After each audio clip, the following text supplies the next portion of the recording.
स्वागत है आप सभी का study with Swati on YouTube channel पर। दोस्तों, आज के अपने इस वीडियो में हम बात करेंगे इंग्लिश ग्रामर से कुछ इम्पॉर्टेंट लेसन प्लान को लेकर के।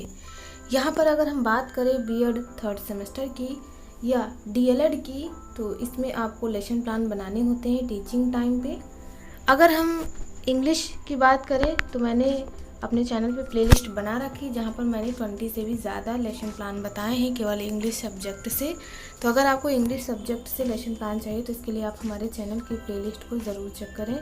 साथ ही होम साइंस, साइंस, बायोलॉजी जिसमें आएगा आपका फिजिक्स, केमिस्ट्री और हिस्ट्री से लेसन प्लान मिलेंगे। कॉमर्स, हिंदी, इंग्लिश दोनों के मिलेंगे। साथ ही आपके जो अदर सब्जेक्ट हैं जैसे कंप्यूटर, संस्कृत और गणित, तो इनसे भी रिलेटेड आपको लेसन प्लान देखने को मिलेंगे। इसके लिए आप हमारे चैनल की प्लेलिस्ट को ज़रूर चेक करें। आज के इस वीडियो में हम इंग्लिश ग्रामर से लेसन प्लान को लेकर के बात करने वाले हैं। इसका टॉपिक है काइंड्स ऑफ सेंटेंस। तो चलिए दोस्तों, शुरू करते हैं आज के अपने इस वीडियो को।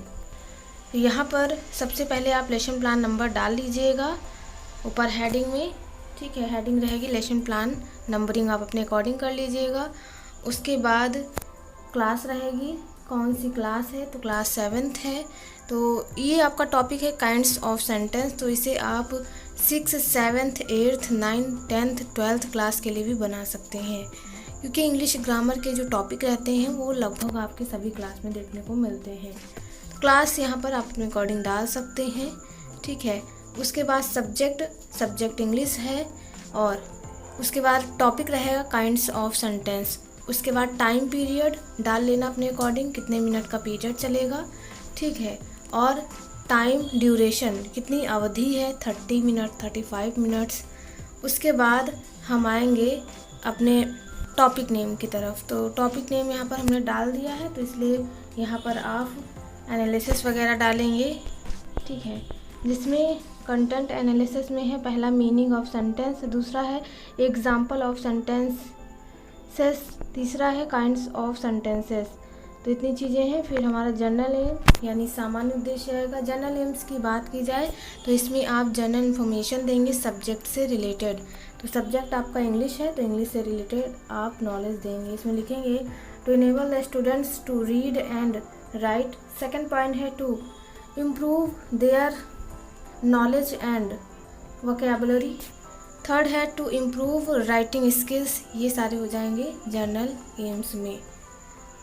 यहाँ पर बात हो गई जर्नल एम्स की। उसके बाद नेक्स्ट पॉइंट आएगा इंस्ट्रक्शनल ऑब्जेक्टिव्स, जिसमें नॉलेज आ जाएगी, यानी जो ज्ञानात्मक, भावात्मक और प्रयोगात्मक उद्देश्य होते हैं स्पेसिफिक एम के अंतर्गत, तो वो सारी चीज़ें यहाँ पर बताई गई हैं।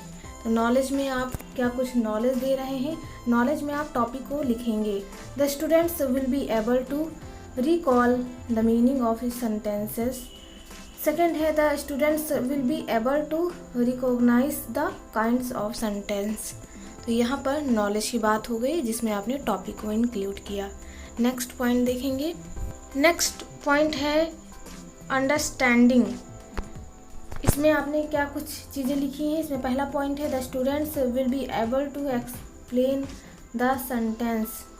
सेकेंड है the students will be able to include the sentences. तो ये चीज़ें हो जाएंगी अंडरस्टैंडिंग में। उसके बाद थर्ड हेडिंग आएगी एप्लीकेशन। इसमें आप लिखेंगे the students will use sentence in daily life. Second है the students will be able to construct different kinds of sentences. तो ये हो गया एप्लीकेशंस। उसके बाद हम देखेंगे टीचिंग एड्स यूज्ड। आपने टीचिंग एड्स कौन से यूज्ड किए हैं, तो इसमें सामान्य टीचिंग एड्स, जनरल जो आप लोग यूज़ करते हैं, जैसे आप यहाँ पर दिया है chalk, duster, black board, pointer, ये सारी चीज़ें जो यूज़ करते हैं वो जनरल टीचिंग एड्स कहलाएंगी। बाकी इंस्ट्रक्शनल टीचिंग एड्स में आपके टॉपिक से रिलेटेड चीज़ें रहती हैं। तो आप चाहें तो इसमें टीचिंग एड्स में ये पॉइंट डाल करके दोनों एक साथ लिख सकते हैं, अदरवाइज़ आप चाहें तो अलग अलग हेडिंग वाइज भी आप मेंशन कर सकते हैं। ये चॉइस आप पर डिपेंड करती है। ठीक है, कोई ज़रूरी नहीं कि अलग अलग हेडिंग डाल करके आप चीज़ों को मेंशन करें। इसमें जैसे आपने chart showing the kinds of sentences, ठीक है, तो ये चीज़ें हैं। उसके बाद प्रीवियस नॉलेज एज्यूम्ड, मतलब बच्चों को पहले से क्या कुछ पता है टॉपिक से रिलेटेड, उनका पूर्व ज्ञान क्या है, क्या कुछ आता है उन्हें, वो जानते हैं कि नहीं काइंड ऑफ सेंटेंसेस के बारे में, या सेंटेंस क्या होते हैं, या नाउन प्रोनाउन क्या होता है, तो कुछ बहुत नॉलेज है उन्हें या नहीं। तो प्रीवियस नॉलेज में आप यही सारी चीज़ें मेंशन कर देंगे, यहाँ पर वही बात लिखी हुई है। नेक्स्ट पॉइंट देख लेंगे।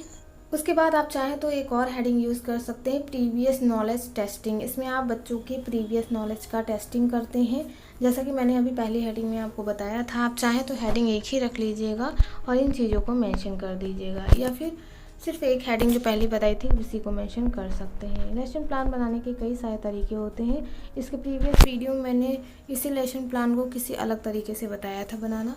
यहाँ पर ये अलग टॉपिक, मतलब टॉपिक तो वैसे ही है जैसे सभी टॉपिक रहते हैं, बस बनाने का तरीका चीज़ें चेंज हो गई हैं। उसके बाद हम इंट्रोडक्टरी क्वेश्चंस डालते हैं, यानी प्रस्तावना प्रश्न जिसे आप कहते हैं। इसके लिए आप 3 कॉलम बनाएंगे। सीरियल नंबर यहाँ पर ज़रूर मेंशन करिएगा। उसके बाद people teachers activity, students response या पीपल स्टूडेंट्स एक्टिविटी। तो यहाँ पर एक तरफ आप क्वेश्चन करेंगे, दूसरी तरफ आपके स्टूडेंट उनका आंसर देंगे। तो यहाँ पर आपने पहला क्वेश्चन किया, I have a good collection of books. People activities में स्टूडेंट ने रिस्पॉन्स किया, दिस इज़ अ सेंटेंसेस। उसके बाद नेक्स्ट क्वेश्चन आपने दिया, गिव मीनिंग ऑफ सेंटेंसेस या सेंटेंस। स्टूडेंट ने आंसर दिया, group of words is called a sentence या सेंटेंसेस। ठीक है, थर्ड है, व्हाट एन अगली डॉग, आइडेंटिफाई सेंटेंस। यहाँ पर नो रिस्पॉन्स, क्योंकि बच्चों ने अर्थ बता दिया, सेंटेंस क्या है, चीज़ें बताए, लेकिन जब उन्हें छांटने को दिया गया कि अगली डॉग में कौन सा सेंटेंस कैसे क्या होगा, तो यहाँ पर नो रिस्पॉन्स स्टूडेंट एक्टिविटी में। यहीं से प्रॉब्लमेटिक क्वेश्चन आ जाएगा। अब यहाँ पर आप अनाउंसमेंट कर देंगे अपने टॉपिक का या ऑब्जेक्टिव ऑफ एम को लेकर के चलेंगे, जिसमें आप लिखेंगे finding unable to answer the last question asked by the pupil teacher. The pupil teacher will announce the topic by saying, well students, today we will study about the kinds of sentence या sentences। तो इस तरह से यहाँ पर जो आपको objective of M आएगा वो आपके टॉपिक से रिलेट करेगा। ठीक है, उसके बाद हम नेक्स्ट हेडिंग देखेंगे, प्रेजेंटेशन क्वेश्चन। प्रेजेंटेशन क्वेश्चंस की बात की जाए तो इसमें आप अपने टॉपिक को शुरू करेंगे। इसमें आप चाहें तो टॉपिक से रिलेटेड कॉम्प्रहेंसिव क्वेश्चंस पूछ सकते हैं, अदरवाइज़ आप अपने टॉपिक को शुरू कर सकते हैं। यहाँ पर प्रेजेंटेशन में आपने डाला, the pupil teacher will develop the lesson using teaching ads and explaining the skill. ये चीज़ें हो जाएंगी प्रेजेंटेशन में। उसके बाद आप हेडिंग वाइज ऐसे ही चीज़ें मेंशन करेंगे।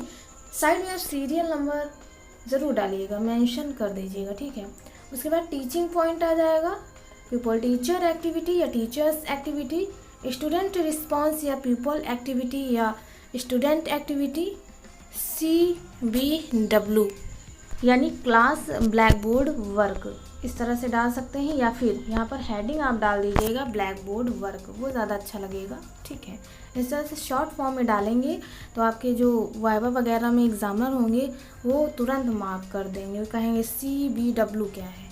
इस तरह से आप मेंशन नहीं करेंगे, आप ब्लैक बोर्ड वर्क मेंशन करेंगे। ठीक है, उसके बाद टीचिंग पॉइंट में जो शिक्षण बिंदु होते हैं उसमें आप अपने टॉपिक को, उस पॉइंट को लेंगे जिसको आप बताने जा रहे हैं। तो मीनिंग ऑफ सेंटेंस को आप डिफाइन करने जा रहे हैं, तो यहाँ पर आप बताएंगे कि सेंटेंस क्या है। पीपल टीचर एक्टिविटी या स्टूडेंट रिस्पॉन्स में students listening carefully and right done in their notebook. ठीक है, तो जिस चीज़ को आप बता रहे होंगे, सेंटेंस को अगर आप समझा रहे हैं, तो स्टूडेंट क्रिया में या स्टूडेंट जो छात्र क्रिया उसमें स्टूडेंट उस चीज़ को ध्यानपूर्वक सुनेंगे और उन चीज़ों को अपनी नोटबुक में डाउन करेंगे। इसी तरह आपने नेक्स्ट टीचिंग पॉइंट लिया, एग्जाम्पल ऑफ सेंटेंस। तो आपने इसमें बताया कौन कौन से एग्जाम्पल, किस तरह से सेंटेंस को फाइंड करेंगे। ठीक है, आप इन चीज़ों को देखते जाइए, वीडियो पॉज करके आप चाहें तो पढ़ सकते हैं। फिर नेक्स्ट टीचिंग पॉइंट आ जाएगा काइंड ऑफ सेंटेंसेस। क्या कुछ काइंड ऑफ सेंटेंस हैं, तो प्यूपल टीचर एक्टिविटी में आपने उसे डिफाइन किया, और स्टूडेंट रिस्पॉन्स में द स्टूडेंट्स लिसनिंग या लिसन केयरफुली। उसके बाद यहाँ पर साइड में आप ब्लैक बोर्ड वर्क ज़रूर मेंशन कर देंगे। ब्लैक बोर्ड वर्क आप चाहें तो ब्लैक चार्ट को काट करके वाइट स्पार्कल पेन से चीज़ें मेंशन कर सकते हैं। अदरवाइज़ आपने अगर कॉलम बनाया है तो उसमें आप सेंटेंस को डिफाइन कर दीजिए या एग्जाम्पल एक लिख दीजिए, कुछ भी आप CBW यानी क्लास ब्लैक बोर्ड वर्क में शो कर सकते हैं। इसी तरह से असर्टिव सेंटेंस को आपने डिफाइन किया, ठीक है। उसके बाद नेक्स्ट देख लेते हैं इम्पेरेटिव सेंटेंस को आपने डिफाइन किया। जब आप इन चीज़ों को डिफाइन कर रहे होंगे तो स्टूडेंट एक्टिविटी में स्टूडेंट इन चीज़ों को केयरफुली सुनेंगे और इनको नोट डाउन भी करेंगे। उसके बाद नेक्स्ट देखेंगे, नेक्स्ट हेडिंग आएगी generalisation. It is generalised by the pupil teacher that the students have acquired the students knowledge of sentence and its type। तो ये हो जाएगा जनरलाइजेशन। उसके बाद नेक्स्ट हेडिंग आएगी रिकैप्चुलेशन यानी संक्षिप्तीकरण, इसका आप बताएंगे। In order the recapitulate the sentence the pupil teacher will ask the following questions. यहाँ पर आपने क्वेश्चंस पूछ लिए, ठीक है। यहाँ पर आपने क्वेश्चन किया identify the types of sentence. यहाँ पर आपने पहला दिया she makes good tea, second है प्लीज़ फॉरगिव मी, थर्ड है why is the man late. तो ये आपने क्वेश्चन किए। उसके बाद नेक्स्ट हेडिंग आएगी होमवर्क यानी गृह कार्य। इसमें आप टॉपिक से रिलेटेड कोई भी क्वेश्चन होमवर्क के लिए दे सकते हैं। इसमें आपने दिया the pupil teacher will give the homework to the students. पहला है डिफाइन द सेंटेंस। उसके बाद second question how many types of sentence. तो ये चीज़ें हो जाएंगी होमवर्क के लिए और इसे नेक्स्ट डे आप चेक करने के लिए लेंगे बच्चों से कॉपी में आपने जो भी चीज़ें दी हैं, ठीक है। तो आज के इस वीडियो में बस इतना ही। इसके नेक्स्ट वीडियो में हम बात करेंगे नए टॉपिक पर। तो उम्मीद और आशा है आप सभी को हमारा यह वीडियो पसंद आया हो। अगर आपको हमारा यह वीडियो पसंद आया तो प्लीज़ हमारे चैनल स्टडी विद स्वाति को सब्सक्राइब करना ना भूलें। वीडियो का नोटिफिकेशन पाने के लिए बेल आइकन ज़रूर प्रेस करें ताकि मैं जो भी वीडियो अपलोड करूँ उसका नोटिफिकेशन आपको मिल जाया करे। साथ ही वीडियो को लाइक करना, शेयर करना और कमेंट करना ना भूलें। कमेंट के माध्यम से आपके जो भी प्रश्न हैं, सुझाव हैं, दे सकते हैं। आपके कमेंट का रिप्लाई किया जाएगा। तो चलिए दोस्तों, मिलते हैं अपने एक नेक्स्ट टॉपिक के साथ एक नए वीडियो में। तब तक के लिए आप सभी का बहुत बहुत धन्यवाद। Thank you friends, keep watching and share to others.